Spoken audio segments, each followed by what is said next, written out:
K-pop Demon Hunters directors break down the hard eyes scene. Let's objectify the crap out of these guys.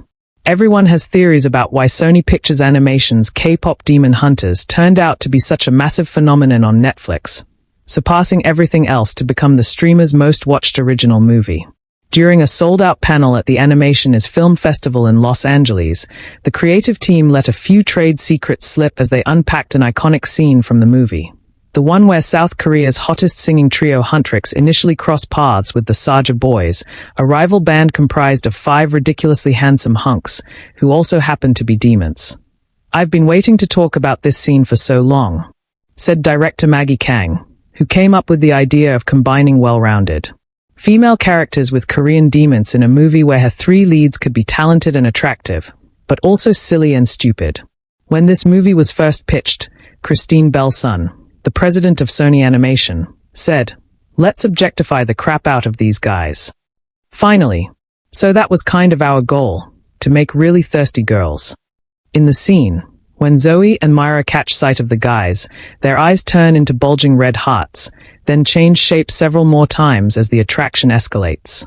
As Zoe catches a glimpse of lead dancer Abby Saja's abs, the hearts morph into a 6-pack which turns into a corn cob, before the rising heat in Zoe's flushed face makes them pop. According to Kang, this was the first major scene the team animated, not counting the 11-second Let's Get Battle Ready montage where the trio suit up. Why start there? We thought that all the jokes were landing really well. And we also just really desperately wanted it in the movie, Kang said. Animation director Josh Beveridge described it as a proof of concept for the characters they'd designed. Like, how are we gonna get these glamorous faces to also do these ridiculous things? It's conceptually challenging, but equally technically challenging.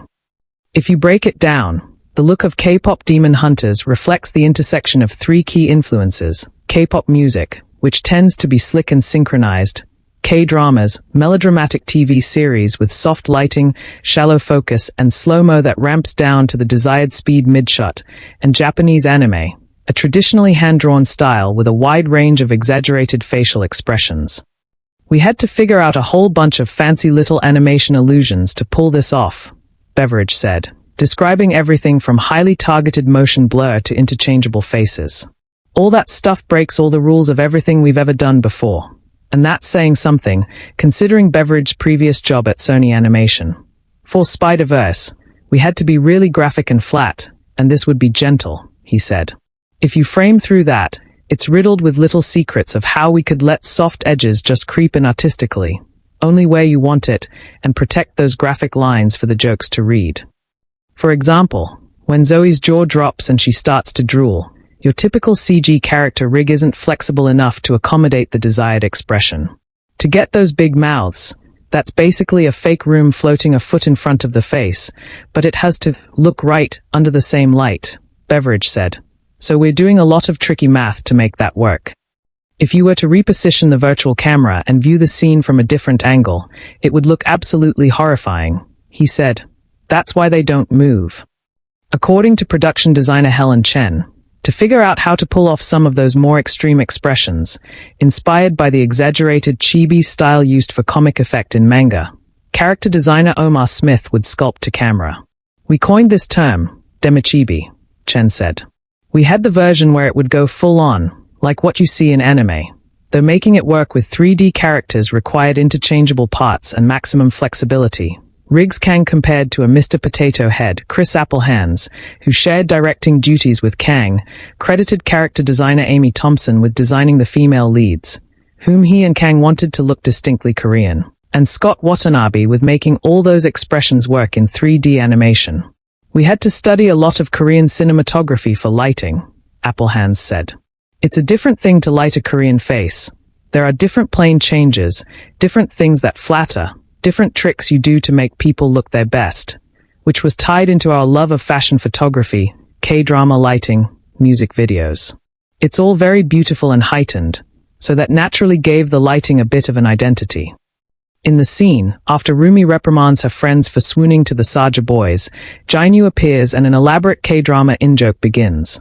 The scene shifts to slow-mo, as Mellowman's Love maybe plays on the soundtrack, a cue that directly references the show Business Proposal. on which Jainu voice actor on HYOCIP starred. We're trying to pay homage to a very K-drama moment, which uses slow motion, and we realized it's not just slow motion.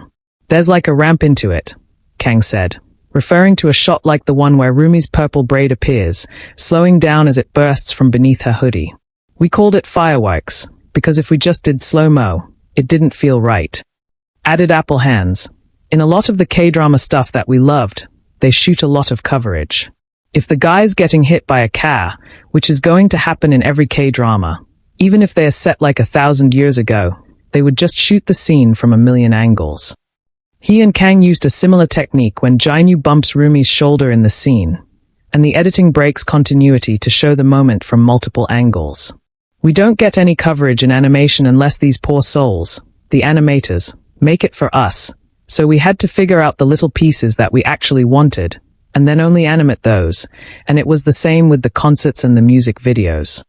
When it came to action scenes, they wanted audiences to feel the K-pop and anime influences in the choreography. Kang also lifted tricks from a super intense Korean action film called The Villainess. You can get pretty violent if you put a lot of glitter on, Beveridge joked.